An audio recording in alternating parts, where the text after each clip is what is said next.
Bom, vamos lá, então. Novamente, bom dia para todos. É uma alegria voltar a vê-los, mesmo que online.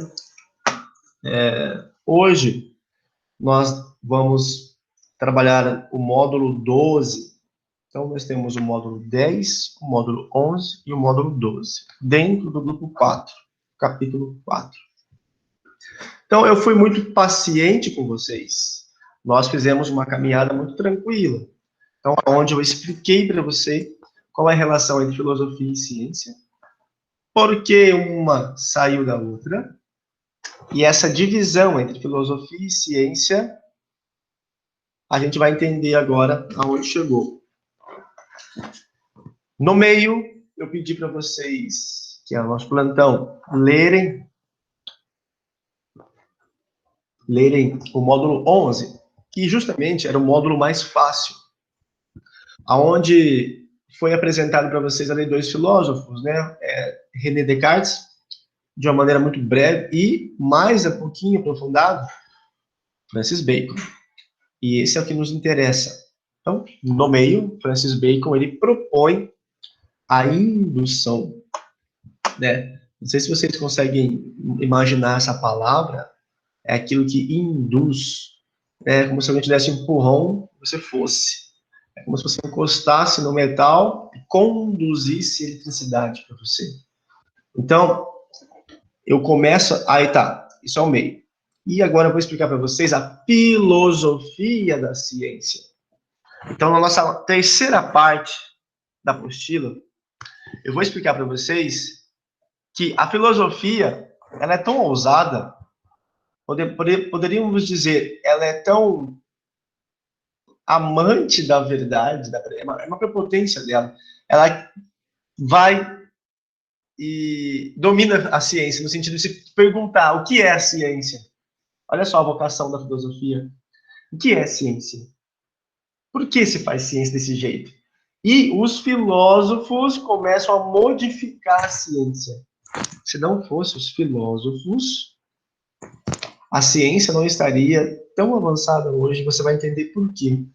Os filósofos, eles contribuíram de maneira extraordinária para a ciência, principalmente questionando o método, o jeito que a ciência vai buscar a verdade. Então, como eu ia dizendo, e eu mesmo me interrompi, vamos começar com a palavra mais importante para que se abra uma luz sobre o nosso entendimento, que é a palavra método. Todo mundo fala método, método, método, mas ninguém sabe o que é método. Método é o equivalente a caminho. A palavra método quer dizer caminho. Então, seu pai ou a sua mãe, quando pega o carro deles para ir a um trabalho, se dirigindo ao trabalho, eles escolhem um caminho, dentre vários caminhos que eles têm. Então, por exemplo, nosso pai, ao ir trabalhar, ele pensa numa rota, num destino e num caminho que ele vai fazer. Então, o método é isso. É da onde eu estou, é onde eu quero chegar. Esse meio entre o começo e o final chama-se método. E existem vários métodos, assim como existem vários caminhos. Então, no exemplo que eu estou dando dos seus pais, seu pai ele precisa achar o melhor caminho, o melhor método, o melhor jeito para chegar ao trabalho. E qual que ele vai escolher? São as ruas, as vias emburacadas? Não. São a estrada de chão? Não. É o caminho mais longo que ele vai escolher? Não. Ele vai escolher o caminho mais confortável, mais perto e mais rápido da casa dele, aonde tem menos buraco, menos trânsito. Então, eu estou perdendo tempo com isso, porque isso é a chave de leitura da nossa aula de hoje. O que é método? É caminho. E o que é caminho? Ora, caminho é o melhor jeito de chegar aonde nós queremos. Tá? Então, vamos começar com a filosofia da ciência. É a filosofia se perguntando o que é ciência. E são os filósofos interferindo na ciência, modificando a ciência, contribuindo para a ciência. Então, vamos lá. Módulo 12, aqui está a página e aqui está o tema. Até hoje, os filósofos estão estudando esse assunto. Filosofia da ciência. Como você vai observar, os filósofos morreram há 24 anos atrás, 25 anos atrás, os últimos que a gente vai trabalhar hoje. Então, é uma coisa muito nova, e eu falo para vocês, um dos motivos do fim da Idade Média para a Idade Moderna foi isso. Foi o debate entre filosofia e ciência. Foi isso. Foi os filósofos se debruçarem sobre a ciência.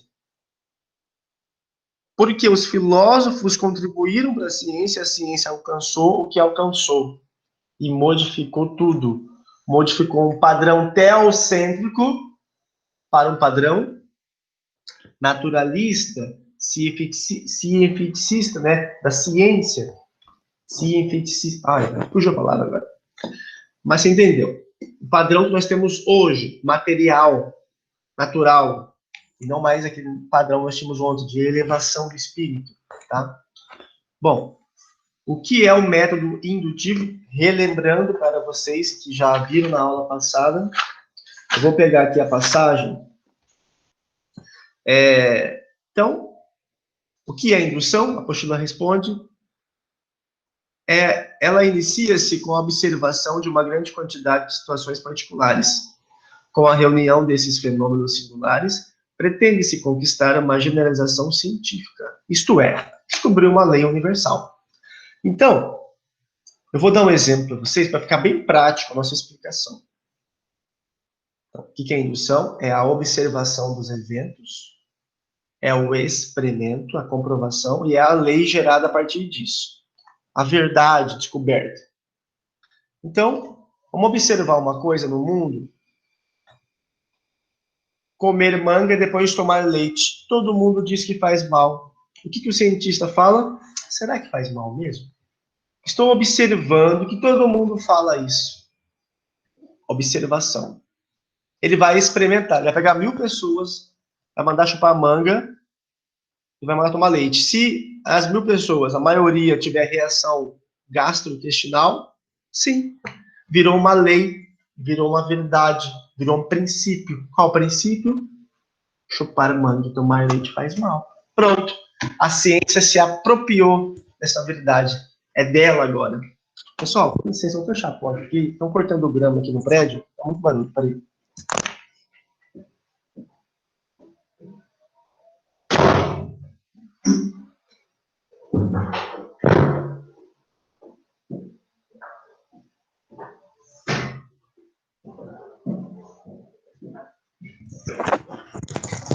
Não dá para dar aula com da maquininha. É pior que mosca isso. Bom, vamos lá. Então, indução é isso. E eu começo essa aula dando um exemplo de um outro trabalho que eu fiz na faculdade. Eu queria saber se os alunos do ensino médio, do primeiro ano do ensino médio, eles sofriam bullying. Porque o bullying era uma coisa que estava muito em alta, e ainda está. E eu achava que eu sofria bullying. Depois que eu estudei o que é bullying, eu vi que não era assim. Então, eu vou mostrar para vocês. Então, eu queria saber se as pessoas sofriam bullying. Estava todo mundo falando que sofria bullying. Eu estudei o que é bullying. Eu fui lá e fiz um experimento. Eu fui no colégio Joaquim Murtinho e peguei o primeiro ano do ensino médio e apliquei um questionário. E eu descobri que de 300 alunos, só um sofria bullying. Então, eu provei para a comunidade científica, para os professores da época, que existe uma falsa percepção do bullying. As pessoas acham que sofre bullying, não sofre, porque o bullying tem que ter uma série de coisas para ser bullying. Tem que se repetir várias vezes. Você não pode querer sofrer aquela violência, entendeu? Então, eu estou mostrando para vocês aqui um método indutivo, tá? Vamos lá. Então, uma observação. Quando você chega a conclusões no método indutivo, você acaba criando uns dogmas. Tá? A gente vai ver isso daqui a pouco, que a ciência, ela que tanto critica a religião, ela vira uma religião. Por quê? Ela descobre verdades e ela não se deixa mais ser questionada. Entendeu? Ora, eu descobri que chupar manga e tomar leite faz mal, não admito que fala o contrário. É uma prepotência que a ciência tem, tá? É um veneno, né, que ela tem. E apresento-lhes para você o Círculo de Viena. O que é o Círculo de Viena? Viena era uma cidade na Europa, no início do século XX, onde os intelectuais se concentravam ali, tá? O que é mais ou menos hoje aquelas faculdades dos Estados Unidos, da Inglaterra, né? Oxford, etc. Era o Círculo de Viena, tá? Então ali estava reunido, por isso que é círculo, muitos intelectuais, e eles proporam o verificacionismo. O que é o verificacionismo? É você verificar, repetir o experimento várias vezes em diferentes situações, tá? Porque não basta descobrir que chupar manga faz mal e tomar leite.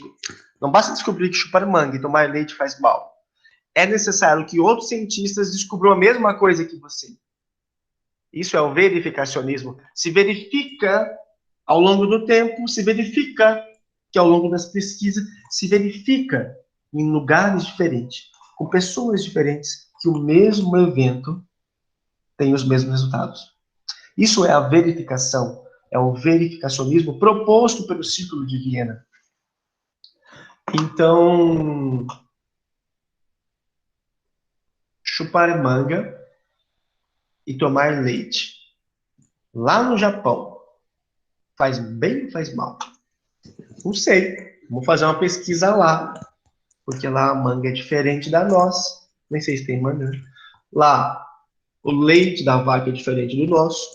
Então, os cientistas japoneses vão pesquisar. Na Índia, onde eu sei que tem vaca, né? E deve ter manga, que eu já vi. Na Índia, será que tem? Bom, se não tiver, então tem um problema e essa lei não pode ser universal. Se na Índia chupar manga e tomar leite não faz mal, peraí, tem alguma coisa errada. E aí os cientistas ficam quebrando a cabeça. Porque os indianos têm uma enzima que digere o leite e não sei o quê. Então não pode ser uma lei para todos. É uma lei só para o Brasil. Só para vocês terem uma exemplo. Não, vamos supor. Até na Índia, eles passam mal. Tá? Até na Índia, chupar manga e tomar leite passam mal. Então verifica-se que no mundo inteiro acontece o mesmo evento. Tá? Gente, eu estou dando exemplo, tá? Não faz mal, não. Eu já fiz o teste. Estou dando exemplo para vocês. Então, o verificacionismo é isso. Só que, dentro do método indutivo, dentro do verificacionismo, nós temos o Karl Popper, que morre em 94. O Karl Popper, tá? Ele rejeita o método científico indutivista e também o da verificação do ciclo de Viena. No sentido de que o indutivo não produz verdades eternas. Então, para Karl Popper, presta atenção e acompanhe comigo. Para Karl Popper, por mais que os cientistas descubram que chupar manga e tomar leite faz mal no mundo inteiro, em todas as mangas, em todos os leites, isso não é a verdade. Por quê? Você vai ver por quê. Para Karl Popper, conhecimento científico não é completamente neutro e objetivo. Por que para Karl Popper nós não temos verdades, as verdades não são eternas ainda, mesmo se comprovando que aquilo é aquilo? Porque para ele o cientista contamina a pesquisa. Para ele o cientista coloca o que ele acha na pesquisa. É um dos motivos. Para ele, a gente nunca vai saber a verdade é provisória. Então pode acontecer que daqui a 200 anos, por uma evolução das vacas, cruzamento de várias raças, o leite comece a não fazer mais mal. E aí? Então, aquilo que nós chamamos de verdade não era verdade, então não pode ser chamado de verdade, porque a verdade é a posse do conhecimento. Então, para Karl Popper, esse método indutivista e verificacionista tem seus erros. E qual que é o principal erro para ele? Ora, a gente nunca vai achar a verdade. É um desespero pensar isso, né? Porque sem a verdade a gente fica solto no mundo. Sem verdades é terrível viver. É necessário se agarrar a alguma coisa. Bom, continuemos. Então, o que Karl Popper propõe? Karl Popper, ele apresenta o critério, lembrando que eu estou falando do método, não estou falando de ciência em si. Estou falando de como a ciência vai chegar à verdade. Para Karl Popper, a ciência chega na verdade através da falsificação. Através da falsificação da pesquisa. Não é mentir a pesquisa. É achar os erros da pesquisa. Foi o que eu disse sobre manga e leite. Vamos pesquisar manga de todos os lugares do mundo.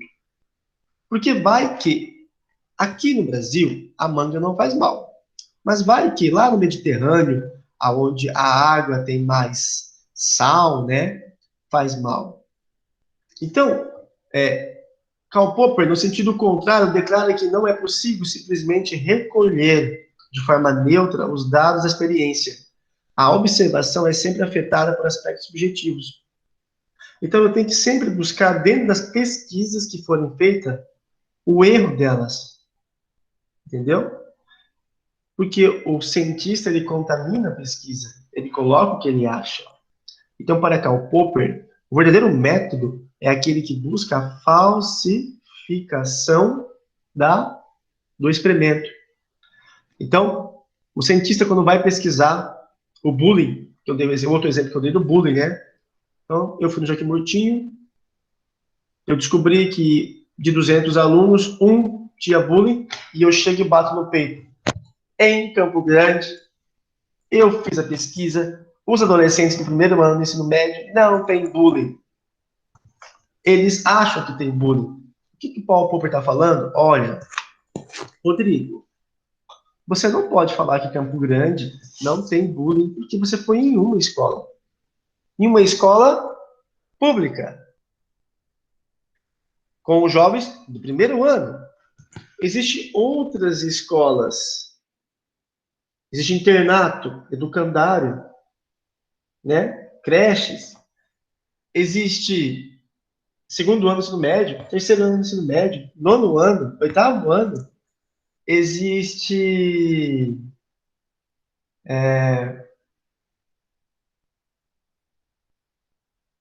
escola pública e privada. Existe outros estados, outros municípios em Campo Grande, outras regiões, região norte. Você pode ver aqui Murtinho, que é o centro. Existe a região norte, região sul, sudeste. Será que no Taquaral Bosque vai ser igual? Então, esses erros que Karl Popper fala, ó, você não pode falar. Você descobriu a verdade. Porque tem tantos erros, tem tantos possíveis erros na sua pesquisa, que é necessário todo mundo fazer essas pesquisas. Só que Karl Popper diz o seguinte: quando todo mundo fizer esses erros e achar o mesmo resultado, aí sim, aí é verdade. Então, Karl Popper defende um caminho científico diferente do método indutivo. É o falsificacionismo. De acordo com essa proposta, as hipóteses, os alunos não sofrem bullying em Campo Grande, que é uma possível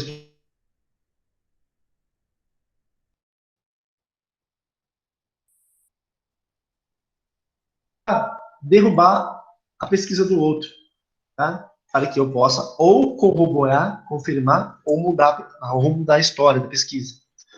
Não com o objetivo de comprovar sua verdade, mas com a intenção de procurar suas falhas, de contestá-la com a falsa, como falsa. É o que eu disse. Se, ao contrário, os experimentos não conseguirem diagnosticar falhas na teoria, ela deve ser aceita como uma explicação provisória satisfatória para o fenômeno em questão. Entretanto, nada impede que testes futuros revelem a falsidade da hipótese.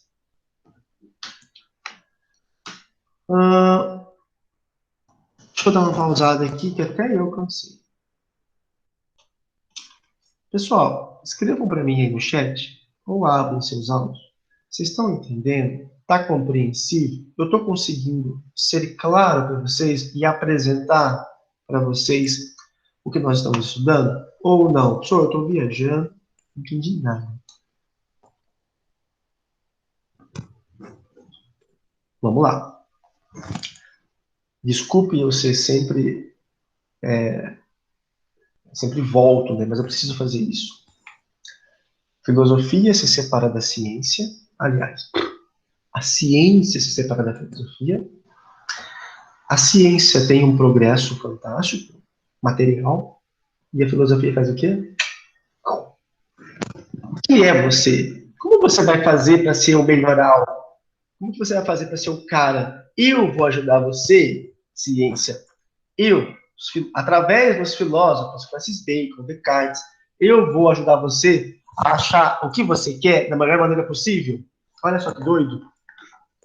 Gente, isso aqui é uma coisa assim que a ciência tinha que pedir bênção para a filosofia. Obrigado, filosofia, porque por você eu consegui criar isso aqui hoje.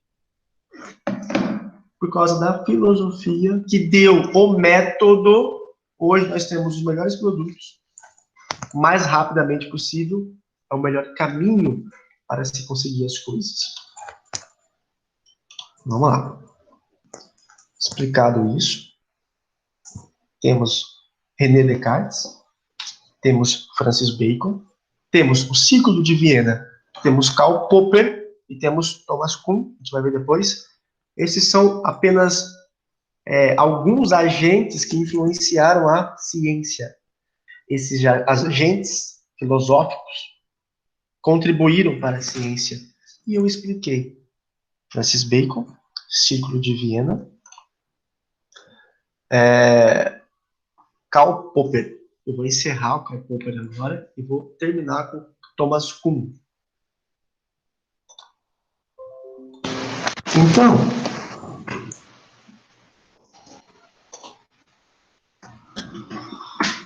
para Karl Popper não atingimos uma verdade definitiva. Para Karl Popper, a ciência tem limites.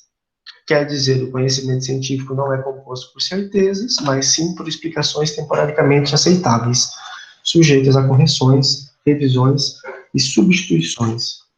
Em uma expressão resumida, as verdades da ciência são sempre provisórias. Olha que lindo que ele diz. Não importa quantos cisnes brancos você veja ao longo da sua vida. Isso nunca lhe dará a certeza de que cisnes negros não existem. Thomas Kuhn morreu em 96. Esse filósofo detecta o predomínio de paradigmas na condução das atividades científicas. Gente, presta atenção. Para Thomas Kuhn, ele diz que a ciência, ela, quando descobre as coisas, ela cria dogmas. Olha a palavra, paradigmas. Parou do dogma. Parar do dogma. A ciência, ela para no dogma. Ela que tanto critica a religião, né? A ciência que tanto critica a religião, ela cria dogmas, chamados de paradigmas. E Kuhn, quando eu falo Kuhn, é Thomas Kuhn, concorda com Popper na recusa da concepção científica do Ciclo de Viena, mas rejeita o critério falsificacionista de cientificidade. Ou seja, para Kuhn, a ciência não deve buscar as suas falhas e aí ir progredindo. Para Kuhn, Thomas Kuhn, a ciência ela é feita de anomalias, de um agente que quebra esse paradigma, anomalias, ou seja, revoluções. Então, eu vou dar um exemplo para vocês, tá? Por favor, entendam o exemplo. Hoje, se diz que a Terra é redonda. Isso, para a ciência, ou para algumas pessoas, é um dogma. Ninguém pode falar o contrário. Não, não, a Terra é redonda, está comprovada. E Thomas Kuhn diz, não, a ciência não evolui assim, meu filho. A ciência não evolui das suas verdades imutáveis e eternas. As pessoas têm que questionar esse modelo. Porque vai que alguém um dia descobre. Não tem outro proposto, que é a Terra chata? Por que a Terra chata não pode dialogar com a Terra redonda? Isso é ciência. A ciência é esse diálogo, essa quebra de paradigma. Hoje nós temos esse modelo, a Terra redonda. Mas nós não podemos excluir o debate da Terra achatada. Porque senão ficará um dogma, ficará uma seita. Entendeu? Adoraremos um Deus que é, na verdade, né, essa verdade estabelecida, e não abriremos nossos horizontes para outras possibilidades. Então, nesse sentido de terra redonda, terra chata, eu vou dar um outro exemplo do teocentrismo e do heliocentrismo. O que o teocentrismo dizia? Que o homem era o centro do universo, ou seja, a Terra era o centro do universo. Galileu Galilei, muito tempo depois, armado com os instrumentos da ciência, ele vem e questiona esse dogma, esse paradigma. Ele diz, não é a Terra o centro do sistema solar, do universo. O universo é entendido como nosso. O Sol é o centro. Eu vou quebrar esse paradigma. Galileu Galilei ele quebra o paradigma com muita dor, com muito sofrimento, tá? E aqui eu quero falar com vocês uma coisa que muitas pessoas não entendem. Os antigos, os medievais, acreditavam que a Terra é o centro do universo fisicamente e espiritualmente. Fisicamente, Galileu Galilei quebrou a tese. Espiritualmente, até hoje, quem é um cristão, por exemplo, ou um muçulmano, islâmico, quer dizer, ou judeu, ele acha que a Terra como humanidade, o homem como centro da criação, nós somos centro não só do sistema solar, mas do universo. Entendeu? Então, até hoje, as pessoas, no sentido religioso, o homem é o centro do universo. Tá? Agora, no sentido físico, da astrologia, não. No sentido físico, material, a natureza do homem, o planeta Terra, ele não é mais o centro do sistema solar, mas sim o Sol. Tá? Então, eu dei esse exemplo para vocês verem como que, para Thomas Kuhn, a ciência progride. Enquanto Popper defende a formação de um ambiente científico caracterizado por ampla liberdade, Thomas Kuhn observa que, historicamente, não é assim que funciona. Ao contrário, esses cientistas que pesquisam as coisas, eles criam dogmas, paradigmas, e excluem o debate. É importante registrar que Kuhn não é contra a liberdade científica, mas apenas afirma que ela não prevalece na história da ciência. Ou seja, não existe essa liberdade que Popper fala. Não. As pessoas, quando descobrem algumas coisas, elas criam dogmas. E ele diz que a ciência tem que ser questionada. Pessoal, para encerrar, para Thomas Kuhn, a ciência não evolui linearmente, num evolucionismo, como a acumulação de descobertas individuais, mas por revoluções de paradigmas.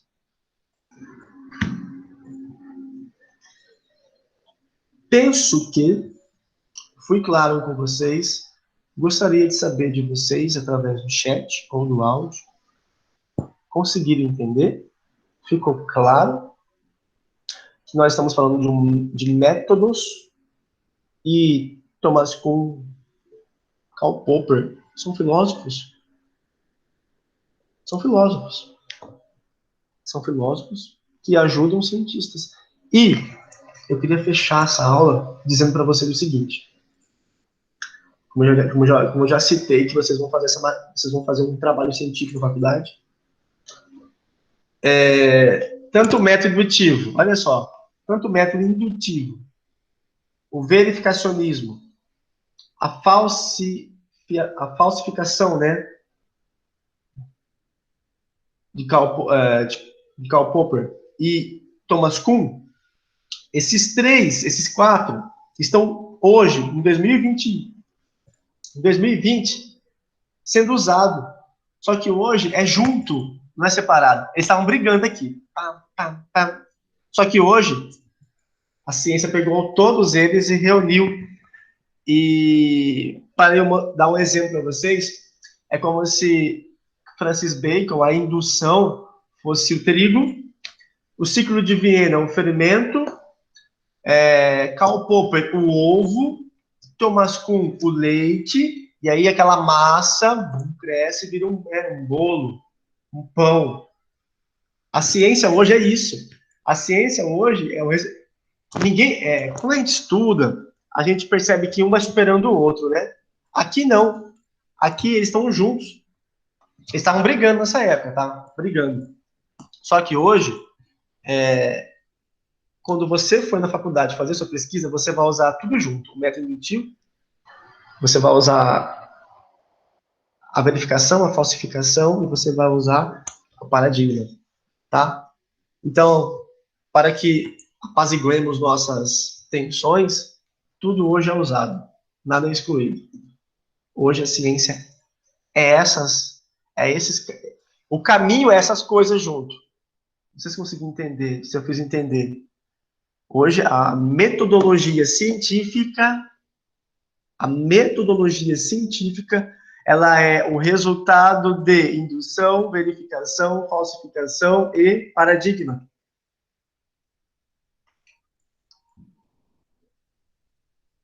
Quero descobrir a cura do Covid-19. Os cientistas do mundo inteiro estão estudando a cura do coronavírus. E eles estão usando o quê? A observação, a experimentação e a tentativa de chegar a uma cura. Isso é indução. Eles estão usando nos seus testes a verificação para ver se outros cientistas também descobrem junto. Ou dentro da equipe deles. Eles estão usando o quê? A falsificação para achar os erros na pesquisa dele. Eles estão usando o quê? A quebra de paradigma. Nós temos ainda 10 minutos, eu quero dar um exemplo para vocês. Como que se faz um medicamento hoje? Vamos supor que eles descubram o antídoto, a cura do Covid-19. Eles achou lá a cura em ratos. Então eles observaram que curaram os ratos. Então eles vão lá, vamos supor nos Estados Unidos, né? O cientista vai falar, olha, eu achei, a minha equipe achou, governo, agência de saúde americana, eu quero aplicar em humanos. A agência de saúde americana vai ler, né? Vai falar assim, então tá bom, pode fazer a pesquisa em humanos. As agências aí liberado pela agência de saúde reguladora, os cientistas vão escolher os humanos, né? Os Estados Unidos pode pagar para fazer pesquisa. E olha que legal. Aqui é o placebo. O que é o placebo? É uma farinha, uma cápsula que tem farinha. E aqui é uma cápsula que tem a cura para o Covid-19. E ele vai escolher 100 pessoas. 100 pessoas. 50 ele vai dar placebo e 50 ele vai dar o medicamento. Só que as pessoas não vão saber. Entendeu? Os cientistas vão falar assim, ó, você tá com Covid-19, os 100 tem Covid. Eu vou te dar um medicamento aqui, tá bom? Então tá bom. Para o seu tratamento. Vamos ver se melhora. Então, se eles observarem que das 50 pessoas que tomaram placebo pioraram, e das 50 pessoas que tomaram o medicamento descoberto melhoraram, podemos fabricar um medicamento e vender e ficar bilionários. É assim que funciona a pesquisa. Entendeu?